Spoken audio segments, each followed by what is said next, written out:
Bonjour, c'est Olivier Robert. Aujourd'hui sur Sacré Français, nous allons accueillir Pascal Gaillat, qui est le patron de la plateforme du numérique français Solane. Solane regroupe tous les acteurs du numérique français, alternatifs au GAFA. Bonjour, je suis Pascal Gaillat, Digital Influence Consulting. Je travaille dans le monde du numérique depuis 25 ans et je m'occupe depuis quelques années maintenant d'une série d'événements qui célèbrent les réussites opérationnelles françaises du numérique et d'une plateforme de sourcing de solutions numériques françaises.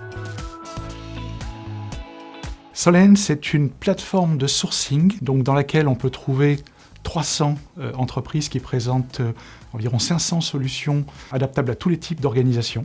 Alors, ce sont des logiciels, ce sont des solutions d'infrastructure, des solutions d'hébergement, des équipements également dans l'IoT. Le principe de Solane, c'est finalement de redonner cette visibilité à des entreprises françaises qui sont très exposées dans le monde international. Le numérique me passionne depuis 25 ans, toujours aussi motivé aujourd'hui qu'en 1995 quand on m'avait proposé de rejoindre une des premières régies publicitaires online et que c'est une industrie récente, très jeune, qui a tout bouleversé et pour laquelle il y a encore de multiples pages à écrire et pour moi les pages à écrire, elles devraient être européennes déjà d'une part et puis surtout pour le monde entier que le troisième continent du numérique puisse développer son leadership sur les prochains sujets associés au digital.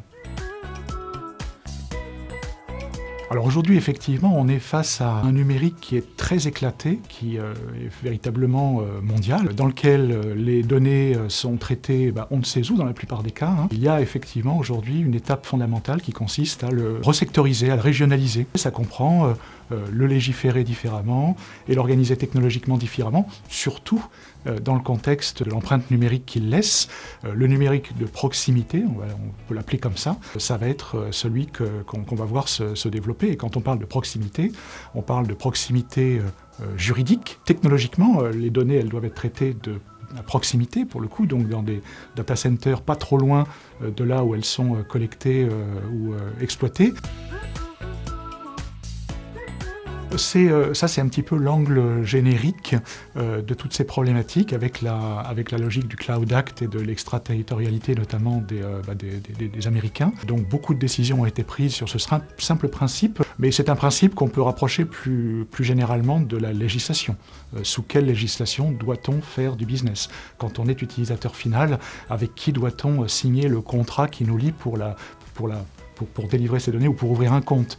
Est-ce que c'est normal, effectivement, de traiter avec une boîte californienne quand on est un utilisateur qui ouvre un compte sur Facebook? Donc il y a toute une démarche aussi ici qui n'existe pas dans les autres modes de consommation.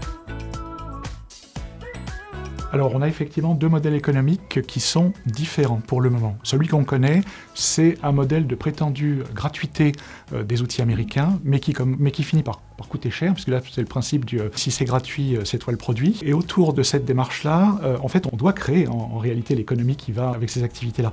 Et c'est une économie de valeur. C'est quelle valeur je t'apporte, et à cette valeur, on doit effectivement associer un prix. Et quand on parle de valeur, on ne parle pas de la valeur à l'achat tout de suite, on parle de ce qu'on appelle la lifetime value, c'est-à-dire dans le temps, à moyen et long terme, est-ce que cette solution nous a coûté plus cher ou moins cher?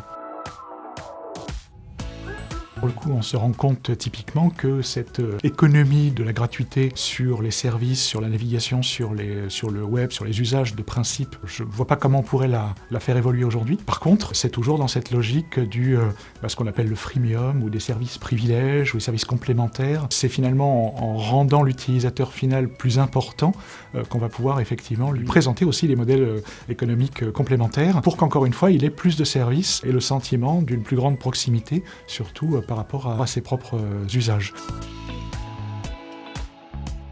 C'est dans l'absurde, j'en ai fait mienne, c'est surtout parce que j'aime bien les films où il y a de l'absurde. C'est dans La vérité, si je m'en deux, c'est la tirade de Gad Elmaleh, c'est la porte ouverte à toutes les fenêtres. Et c'est effectivement ce que j'utilise beaucoup dans toutes les décisions absurdes qui nous sont prises très très souvent et derrière laquelle on ne peut voir que de l'absurde quoi qu'il en soit.